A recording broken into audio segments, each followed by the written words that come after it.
Assalamualaikum teman-teman, kami dari kelompok 1 Bimbingan Konseling Keluarga akan mempersembahkan Assalamualaikum warahmatullahi wabarakatuh. Waalaikumsalam warahmatullahi wabarakatuh. Selamat pagi. Selamat pagi. Ya. Amin. Baik, langsung saja. Kami dari kelompok 1 Desa Keluarga ingin mempresentasikan hasil dari diskusi kami yang beranggotakan Dewi, Chandra, Wahid Suyuni, Wahdah Aftafia, Sarah Tiara, Anyelir, Regisa, Firna, Lutfi Coratal Aini, Alvina, Mutiara, Marwaya Tunista, dan Mas Mufal. Di sini kami memiliki konsep pertama, mempresentasikan materi dari pernikahan itu sendiri, kemudian terdapat sebuah contoh real dari sebuah pernikahan tersebut yang nantinya akan diselesaikan oleh seorang konselor. Pertama yaitu pernikahan yang akan dijelaskan oleh Mbak Aini, kemudian tujuan konseling pernikahan yang akan dijelaskan oleh Mbak Farah, dan tipe-tipe pernikahan yang terdiri dari 5 tipe. Pertama, tentang perkawinan yang diliputi oleh konflik akan dijelaskan oleh Mas Masal. Kemudian yang kedua, pernikahan yang terasa hambar akan dijelaskan oleh Mbak Lita. Ketiga, perkawinan yang cukup nyaman akan dijelaskan oleh Mbak Fira. Keempat, perkawinan yang menunjukkan suami istri berbagi aktivitas pada hal-hal yang virtual akan dijelaskan oleh Mbak Iis. Dan yang kelima, perkawinan yang menunjukkan adanya hubungan totalitas antara suami dan istri akan dijelaskan oleh Mbak Mutiara. Selanjutnya, mengenai contoh dari realnya itu, seorang narator yang akan diperankan oleh Mbak Yuni dan seorang konselor akan diperankan oleh Mbak Tiwi, klien A oleh Mas Chandra, klien B oleh Mbak Fia, dan klien C oleh Mbak Jan. Memulai diskusi kami pada pagi hari ini, alangkah membaca basmalah terlebih dahulu. Bismillahirrahmanirrahim. Selanjutnya yaitu penjelasan mengenai pengertian konseling pernikahan yang akan dijelaskan oleh Mbak Aini. Kepada Mbak Aini, waktu dan tempat kami persilakan. Baik, terima kasih Mbak Alvina. Di sini saya akan menjelaskan pengertian konseling keluarga. Pengertian konseling pernikahan. Konseling pernikahan pada prinsipnya berisi dorongan untuk kembali prinsip-prinsip dasar, hikmah, tujuan, dan tuntunan hidup berumah tangga.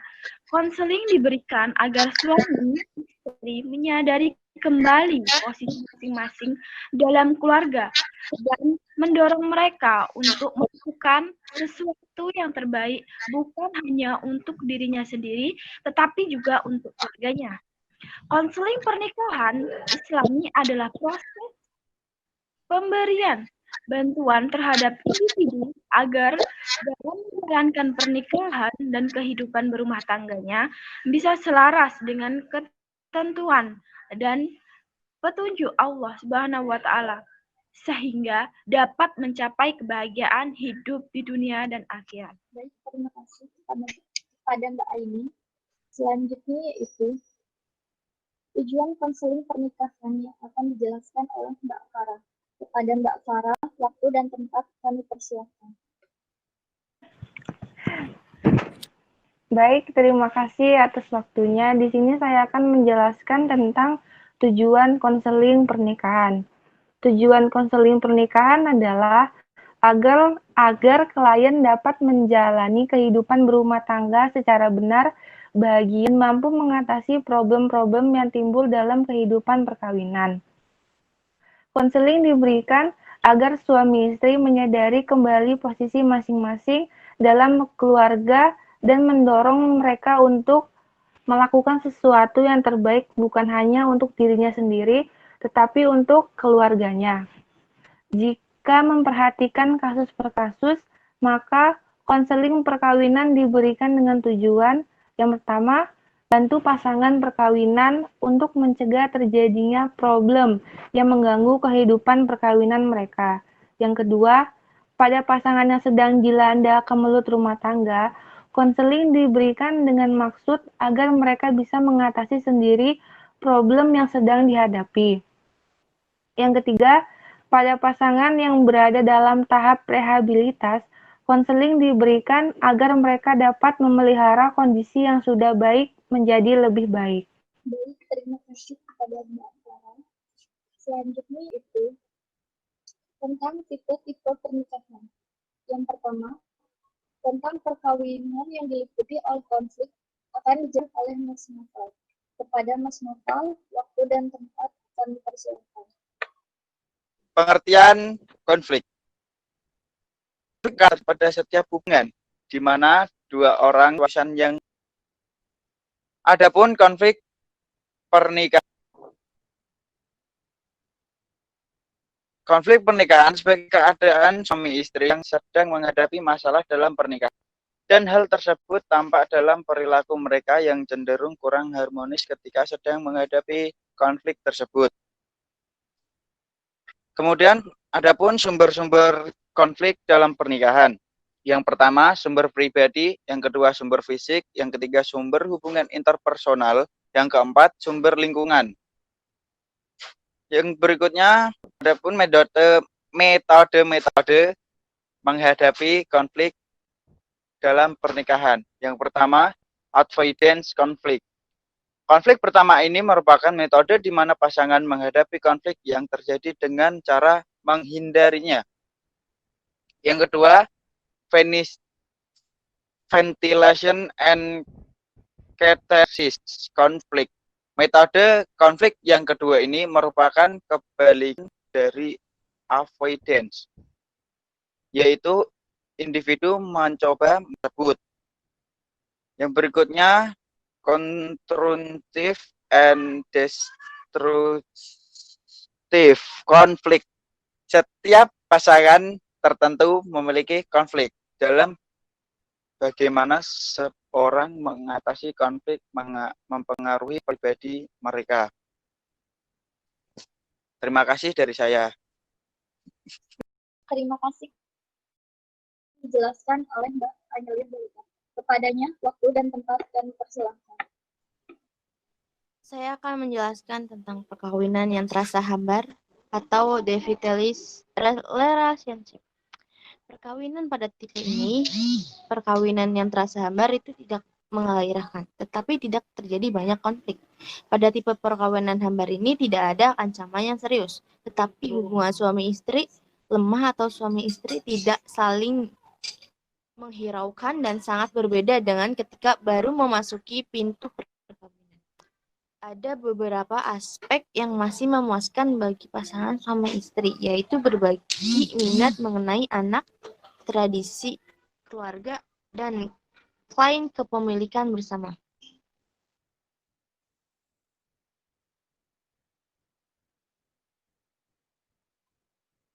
Terima kasih kepada Mbak Lita. Selanjutnya yaitu tipe perkawinan yang cukup nyaman yang akan dijelaskan oleh Mbak.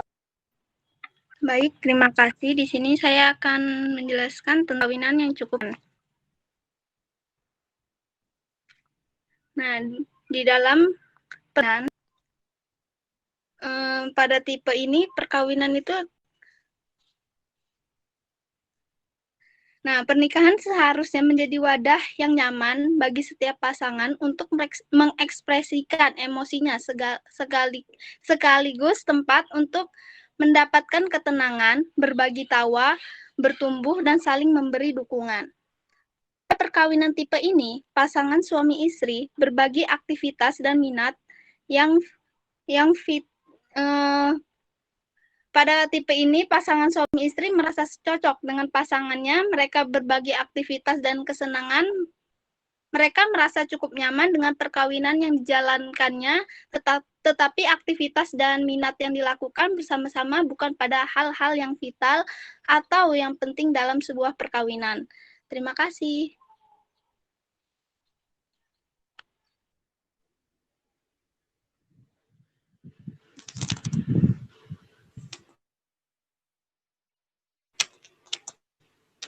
Terima kasih kepada Mbak Firna. Selanjutnya yaitu tipe perkawinan yang menunjukkan suami istri berbagai aktivitas pada hal-hal yang vital. Akan dijelaskan oleh Mbak Iis. Kepadanya, waktu dan tempat kami persilakan. Oke, selanjutnya kita akan membahas tentang tipe perkawinan yang keempat, yaitu perkawinan yang menunjukkan suami istri berbagi aktivitas pada hal-hal yang vital atau biasa disebut dengan vital relationships. Nah, pada perkawinan tipe ini, suami dan istri ini berbagi aktivitas dan juga minat yang penting gitu dalam perkawinan. Nah, seperti misalnya berbagi tugas dalam mengasuh anak, siapa yang akan mengasuh anak, siapa yang mengerjakan pekerjaan rumah, siapa yang mengerjakan hobi, ataupun melakukan hubungan seksual. Nah, suami dan istri menganggap bahwa hubungan di antara mereka ini merupakan sesuatu yang sangat penting. Suami dan istri juga sadar bahwa berkorban adalah bentuk sinergi dalam sebuah hubungan perkawinan yang bertujuan untuk menjalin keharmonisan dan memuaskan pasangannya. Terima kasih. Baik, terima kasih kepada Mbak Iis. Selanjutnya yaitu tipe yang kelima. Tipe perkawinan yang menunjukkan adanya hubungan totalitas antara dijelaskan oleh Mbak Mutiara. Kepadanya, waktu dan tempat kami persilakan. Baik, terima kasih. Yang selanjutnya itu adalah perkawinan yang menunjukkan adanya hubungan totalitas antara suami istri atau disebut dengan total relationship.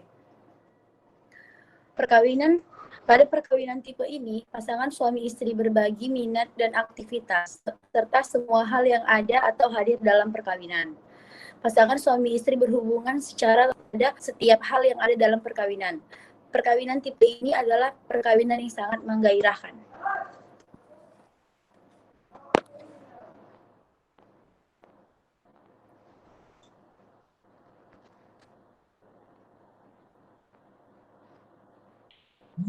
Terima kasih kepada Mbak Mutiara. Selanjutnya yaitu kami akan menampil buah drama. Langsung saja kepada Mbak Yeni sebagai narator. Waktu dan tempat kami persilakan untuk mengambil alih.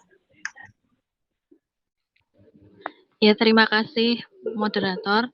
Di sini saya akan menceritakan terlebih dahulu tentang permasalahannya. Di sini ada Farel yang menikah dengan Vika 1 tahun yang lalu. Vika adalah gadis yang mempunyai cita-cita tinggi dan ambisius untuk mengajarnya. Sedangkan Rafael adalah laki-laki yang sederhana dan menjunjung tinggi nilai kebersamaan. Pernikahan mereka berlangsung dengan lancar dan baik. Namun, kini sifat aslinya muncul. Setelah 1 tahun pernikahan, Vika lama-lama mengetahui sikap Rafael. Rafael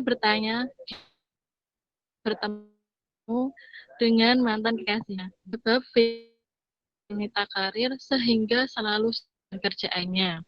Hal itu membuat keluarga ini kurang terjalin komunikasi.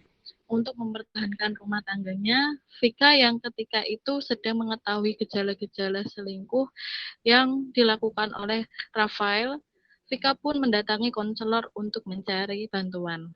Kita langsung aja ke prakteknya. Silakan.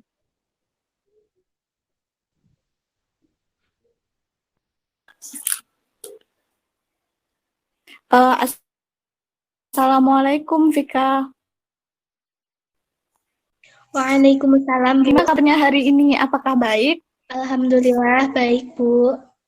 Apakah Vika libur kerjanya? Kok bisa sampai sini?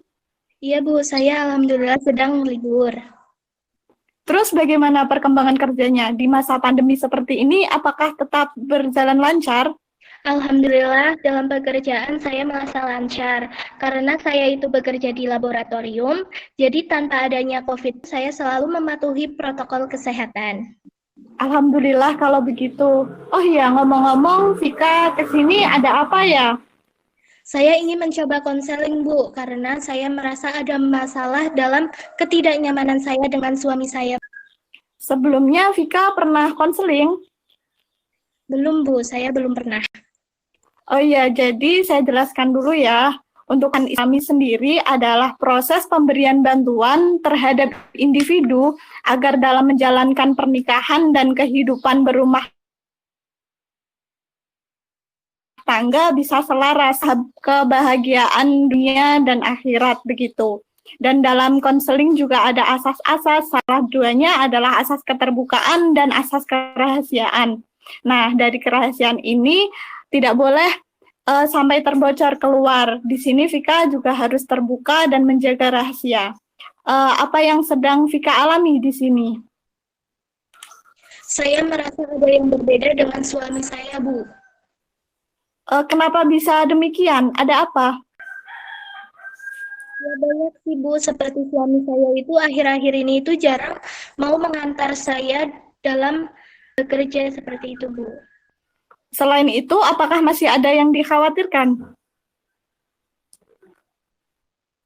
Iya, Bu, seperti perubahan sifat suami saya terhadap saya. Dia itu merasa lebih dingin itu, Bu. Oh, seperti itu. Apa kira-kira penyebab renggang tersebut? Mungkin karena saya sendiri adalah seorang wanita karir, jadi saya itu jarang di rumah, pergi pagi pulang malam, seperti itu. Dan beberapa kali saya itu mendapati mantan kekasih suami saya itu datang ke rumah saya.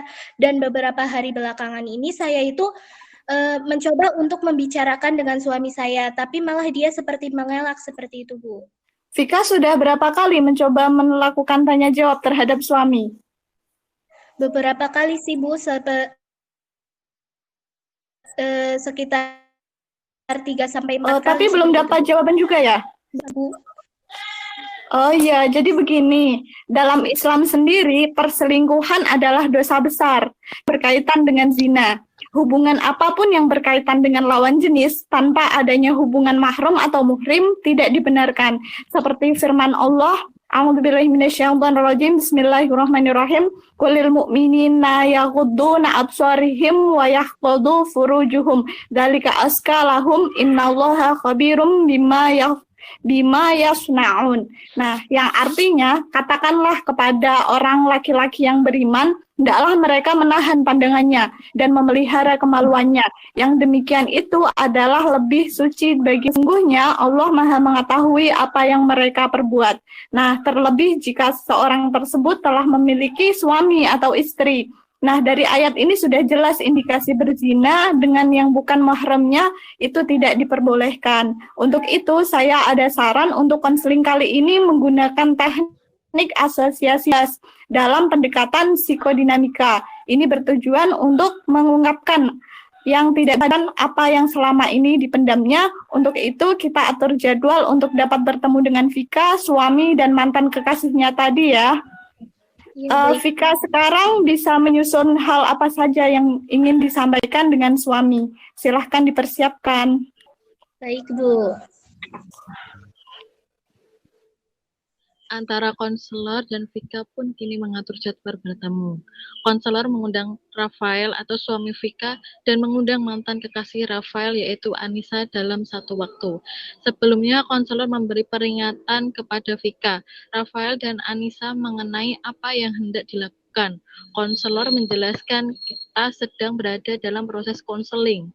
Konselor berharap semua pihak berkata apa yang jujur dan sebenarnya mengenai apa yang terjadi. Coba sekarang secara bergilir dimulai dari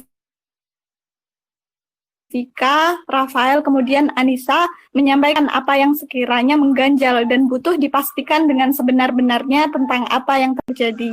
Baik, saya itu menyadari bahwa saya itu terlalu sibuk bekerja dan beberapa hari ini saya itu sedang banyak-banyak tugas sehingga saya itu sering lembur larut malam.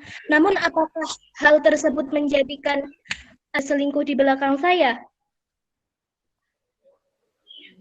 Ya, ada baiknya Vika bersabar terlebih dahulu. Mari dengarkan penjelasan dari suami dan silahkan suami menjelaskan dengan apa adanya. Saya tidak berselingkuh. Memang beberapa hari ini memang anima, tapi itu atas dasar pekerjaan. Kebetulan saya dan Anissa satu bidang pekerjaan di bidang properti. Agar tidak menimbulkan fitnah, saya ajak Anissa untuk berdiskusi di rumah.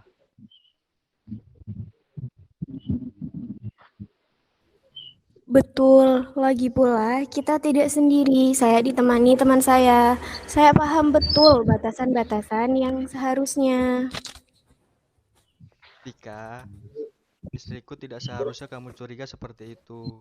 Selama ini aku tidak memperhatikanmu karena takut mengganggu pekerjaan kamu. Tetapi jujur, aku khawatir dengan keadaanmu. Baik, sudah ada kejelasan di sini bagaimana saudari Vika? Alhamdulillah, saya merasa mendengarnya, Bu. Nah, agar tidak terjadi hal-hal serupa, apakah ada alternatif lain yang ingin disampaikan? Apa seharusnya saya berganti pekerjaan saja yang tidak terlalu menyita waktu saya? Jika itu tidak memberatkan kamu, aku sangat mendukung. Baiklah, aku akan segera mengundurkan diri dari pekerjaan lama, sehingga kita itu akan mendapatkan keluarga. Sebelumnya saya minta maaf kepada Anissa sudah menuduh yang tidak-tidak. Tidak apa-apa, sudah sewajarnya kamu berlaku seperti itu. Baik, di sini sudah ada kejelasan dan jalan keluar dari permasalahan ini. Kesimpulannya, tidak ada hubungan apa-apa antara saudara Rafael dan saudari Anissa, dan saudari Vika yang bersedia mengundurkan diri dari pekerjaannya. Sarap setelah proses konseling ini berakhir, kita semua dapat selalu menyambung silaturahmi. Sebab dalam hadis yang diriwayatkan oleh Bukhari dan Muslim, yang Bismillahirrahmanirrahim, la yadkhulul jannata qadhi, yang artinya tidak akan masuk surga orang yang memutuskan silaturahmi. Nah, untuk itu kita harus selalu menjaga silaturahmi dan berhubungan baik antara satu dengan yang lain. Nah, apabila nanti setelah sesi konseling ini berakhir masih ada yang hendak dibicarakan, silahkan datang lagi ke saya untuk melakukan sesi konseling berikutnya. Baik Bu, terima kasih atas bantuan. Ya, selanjutnya silahkan Rafael, Vika, dan Anissa melanjutkan aktivitasnya sendiri-sendiri. Baik Bu, wassalamualaikum. Waalaikumsalam. Selesai sudah proses konseling dan split permasalahan dari keluarga Vika. Selanjutnya, konselor tetap memantau dari keluarga ini. Semoga kita dapat mengambil hikmah dari kasus ini. Setiap orang yang telah menikah pastinya terdapat berbagai ujian yang menghadang di depannya. Namun itu semua hal yang biasa dihadapi. Bagaimana ia dapat menjalani dan melewati untuk ke tahapan berikutnya. Semoga sebuah drama yang telah tadi diperankan kita dapat memahami hikmah di baliknya.